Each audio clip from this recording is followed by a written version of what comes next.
Well, you've made it to the end of the semester, and I want to congratulate all of you for hanging in there in this strange time and making it through to the end of the semester. So I thought we would leave off with some of the most fascinating and interesting animals of the sea and some of the interesting environments, the deep sea. And it's often said that we know more about outer space than we do about the deep sea. And this is probably true. So there's still much to learn, and maybe some of you will decide to get into marine biology and study the deep sea.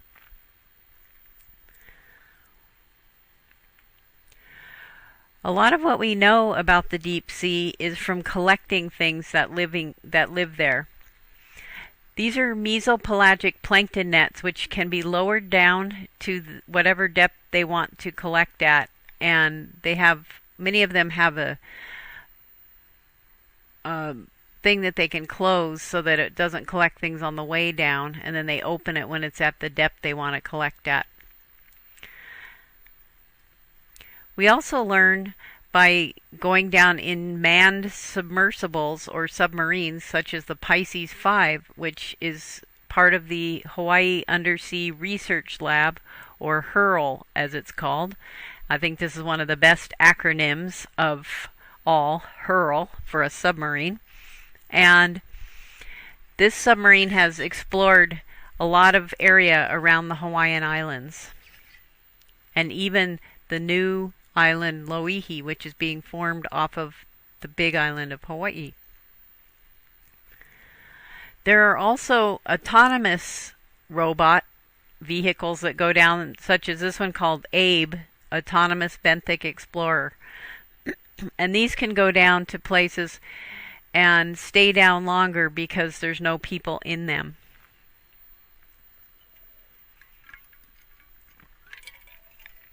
The mesopelagic zone lies just below the well-lit epipelagic zone. There is less life in the mesopelagic and deep sea compared to other marine communities due to a reduction in the amount of food available. There's no photosynthesis in this perpetually dark environment. There is still a little bit of light in the mesopelagic zone, but not enough for photosynthesis. And this usually coincides with between 200 to 1,000 meters deep. While food is limited, the amount of oxygen is not limited in most areas due to exchange with surface waters by way of ocean currents. An exception is the oximum minimum zone. This zone exists where oxygen levels are reduced due to the absence of photosynthesis to replace the oxygen used in respiration.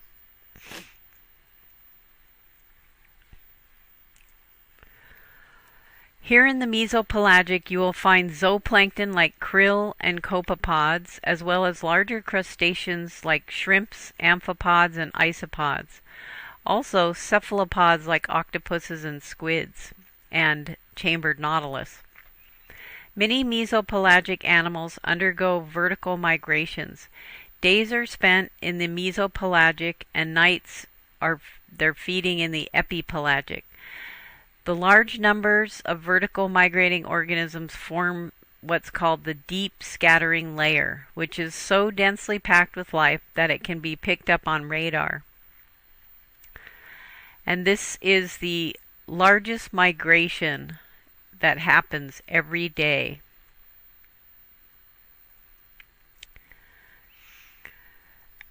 Here we'll take a look at the adaptations of vertical migrators versus non-vertical migrators. And they have some shared characteristics, which are they are usually black or silver in color. They have large eyes, and some of them have tubular eyes. They have long, sharp teeth in large jaws, which allow them to feed on most prey, even larger than themselves. They have photophores for counter-illumination. Remember, in the epipelagic zone, we talked about counter shading, and this is their version of counter shading in the darker area. And many of them have very small body size. They don't get very big because of a lack of food. Some of the adaptations of the non-migrating fish are that they have weak bones, flabby and watery muscles, and no swim bladder for neutral buoyancy. They don't need all that because they just stay in one area.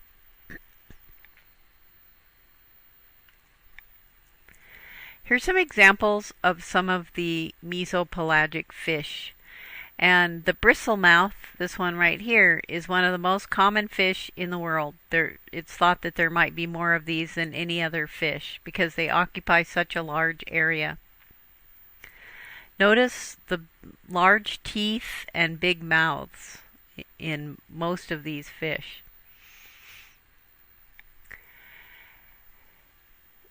Many of these fish have photophores, and as we mentioned before, this is for counter illumination. And here you can see some more photophores. And if you're looking up from the bottom, this is what you would see, just a bunch of little spots. So it's hard to tell that the outline of that is a fish. Now many of these fish have huge eyes so that they can detect any small amount of light.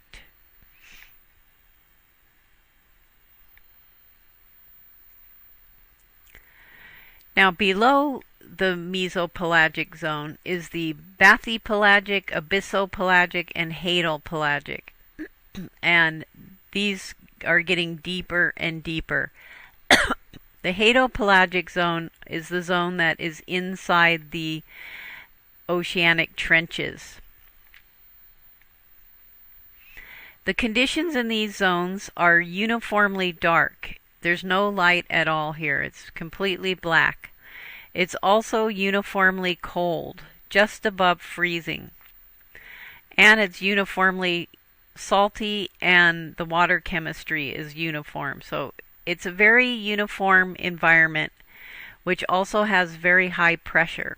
And the animals that live here are adapted to live in this high pressure and uniform cold, dark, and salty environment. The animals here don't have counter shading. It's not needed as there's no light. Bioluminescence is present in the upper portions of the deep sea, but its occurrence decreases with increasing depth. There is still some bioluminescence, and it's thought to be used for courtship, communication, and/or prey attraction. Unlike the organisms in the epipelagic, the photophores are normally located near or on the head as opposed to the ventral side of the body. The eyes are small or maybe absent, and they're only used to detect bioluminescence. They also have pressure resistance enzymes for metabolism.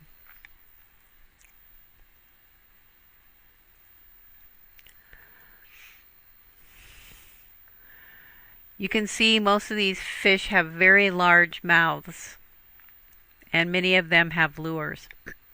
Fishes are similar to those in the mesopelagic. They have an absence of swim bladders, flabby muscles, and light, weak skeletons. The mouth is also large with long, pointy teeth. They have less developed nervous and circulatory systems. Some, like the anglerfish, possess a lure on the head containing symbiotic bioluminescent bacteria to attract prey. There's also a strange mating strategy called male parasitism. The male anglerfish, which is much smaller than the female, attaches to the female, and they receive their nutrition from the female, and then they fertilize the male's eggs. The use of chemical cues and pheromones help attract opposite sex. Also, many fish here are hermaphrodites, and not just fish, but other animals too, are hermaphrodites, possessing both male and female sex organs. That way, if they can't find a mate of the opposite sex, it doesn't matter. They just have to find any mate of the same species.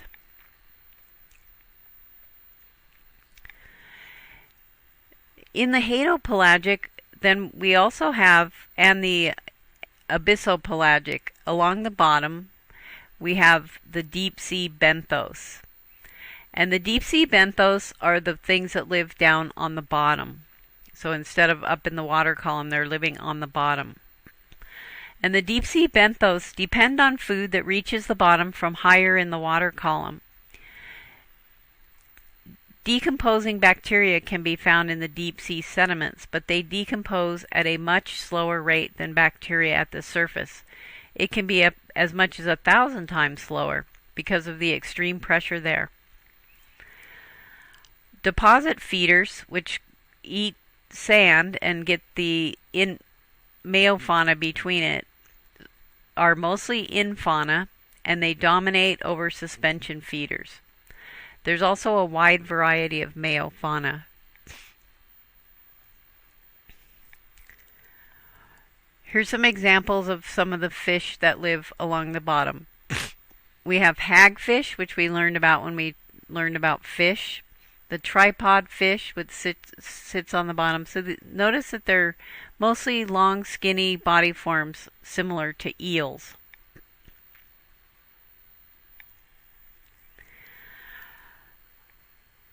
They need to depend on food that falls from the surface, and much of this is marine snow, which is detritus and plankton and other things, and fecal pellets that fall down to the bottom. But once in a while, something really big, like a dead whale, falls to the bottom, and we call these whale falls. And these are areas that are a boon to the environment down there. And you can see these are hagfish that are eating. Within months of a whale falling, they will have stripped the skeleton clean. Many animals tend to be larger than their counterparts in shallow marine communities, such as this giant amphipod. The tendency is to grow slowly and have exceptionally long life. Many reproduce late in life and have few large, well-developed eggs.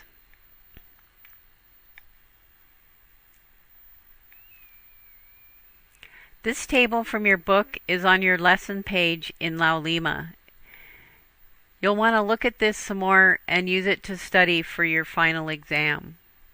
It's a good table that shows you the characteristics of fish in different parts of the ocean, from the epipelagic at the surface all the way to the deep sea bottom.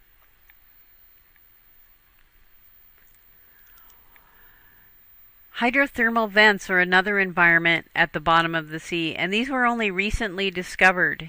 It wasn't until 1977 that they were discovered, when people were looking at the mid-ocean ridge.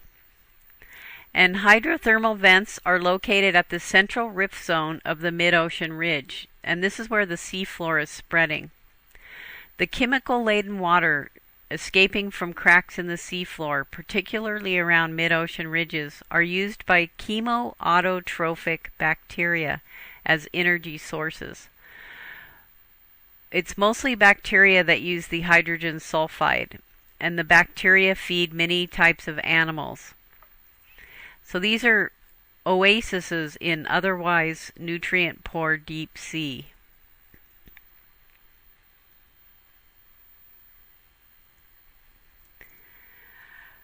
Black smokers and the cooler white smoker vents support bacteria that are at the base of the food chain of fishes, shrimps, clams, crabs, snails, barnacles, sponges, and other animals. Riftia is a tube worm that harbors symbiotic chemoautotrophic bacteria which manufacture organic matter that provide nutrition to the mouthless worm. This is an example of chemosynthesis as opposed to photosynthesis that happens in the sunlit waters of the epipelagic zone.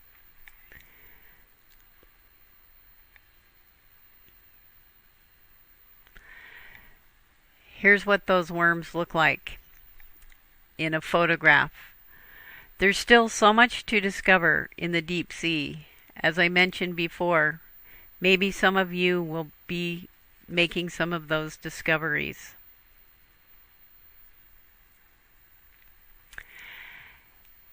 Again, I want to congratulate you for making it through this semester, and also I want to thank all of you for hanging in there, and it's been my pleasure to have you in class, and I hope to keep in touch and see you again very soon. I hope you all have a great holiday, stay safe, and hope you get to do what you want over the holidays and the break. Maybe I'll see some of you back in other classes in the future. Ahui ho!